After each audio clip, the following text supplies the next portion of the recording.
Hi, in this video I'll be providing an update on the performance of Bet Alchemist, a horse racing tipping service run by Nicky Doyle that I've been monitoring since the start of the year. Selections are usually sent out at either 9 or 11 AM and I've recorded results based upon prices available at the time I receive them. I've already included details about the service in a previous video, so I'll leave a link to that in the description, but Nicky has recently added a new membership option, so I'll be touching on that later in this video. Okay, let's jump over to the computer and see how Bet Alchemist has been getting on.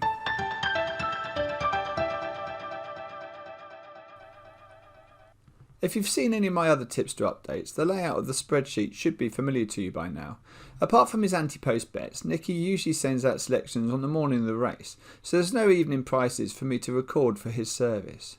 The AP column are the prices he advises in his emails, and the BAG column are those available when I check the odds after receiving the selections. As I scroll down the results, you'll see that majority of the time the prices he advises are available to get on at. My previous update was around the middle of February, where selections had made a slow start to the year. Things improved the second half of February and Nicky found 3 nice price winners, together with some good each way selections that took advantage of bookmakers paying out on the extra places.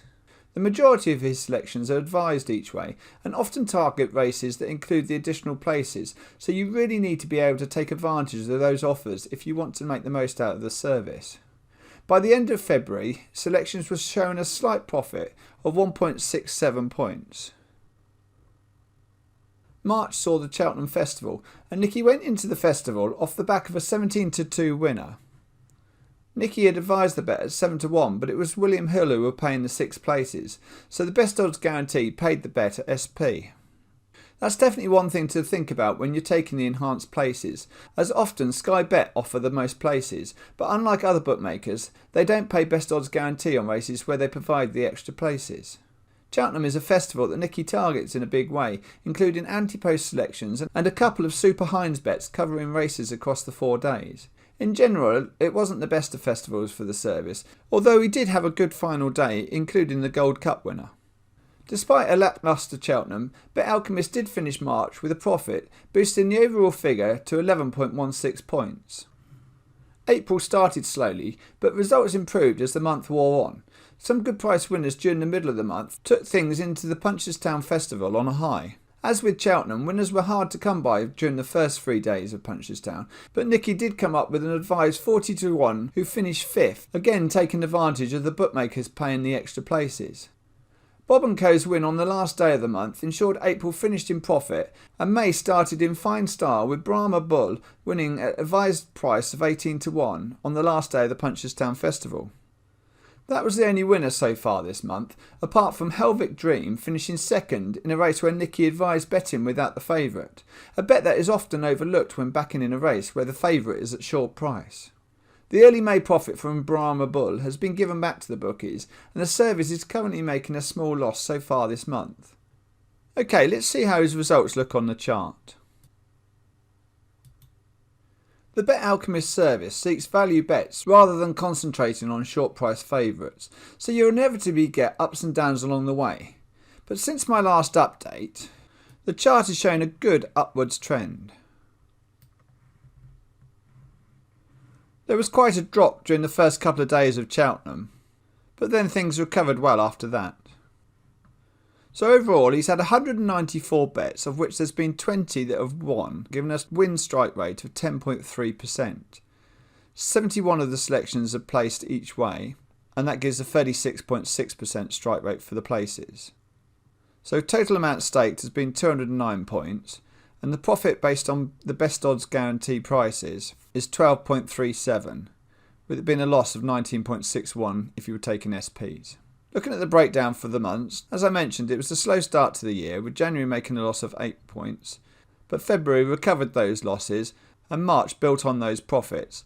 April made a slight profit, but that was actually quite good because a lot of the other services I've been monitoring have not performed so well during April. And so far in May, despite that winning start, he's currently making nearly a 2-point loss. Overall for the year, we're currently looking at 12.37 points profit. If we take into account his subscriptions, the service costs £30 a month, but the first month is only £10.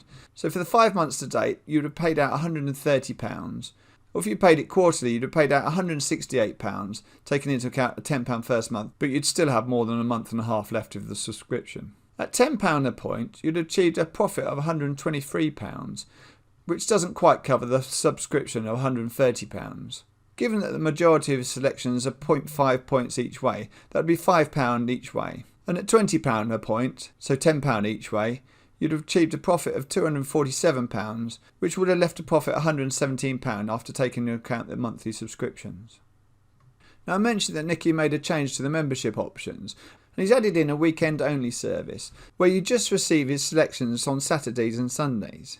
In general, the majority of his betting is done just at the weekends, but you would miss out on festivals such as Cheltenham, Ascot, Punchestown and this week's York Dante meeting, as well as other big midweek races. In a separate spreadsheet, I've stripped out all his midweek races, so let's have a look and see what effect it would have had if you'd just been backing his weekend selections so far this year.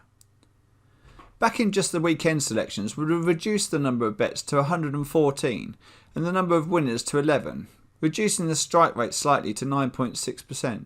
46 were successful each way bets, and that increased the each way percentage to just over 40%. Interestingly, the amount of profit from the service almost doubled by just backing the weekend selections. The losses in January reduced somewhat, and March's profits were increased, primarily because it excluded the Cheltenham selections. And also, so far in May, the weekend selections have been profitable. So overall, just over 24 points profit. That's nearly double the full service. But bear in mind, that's only just over 4 months sample size, so you can't form any conclusions as to whether it's going to be more profitable just on that number of bets. But if you do like just backing at the weekend and you're not able to take advantage of his midweek service, then there's savings to be had in the membership. Monthly it's £21.75, which is a saving of £8.25 a month. And if you pay quarterly, that's £55 for the 3 months, which is a saving of £24 over that period. He also offers an annual option of £199, which he doesn't offer an annual option for the full member service. I'll be continuing to report on the Bet Alchemist selections, along with the other tipping services I'm monitoring, so make sure you hit the subscribe button and click the bell to get notified when I upload future videos.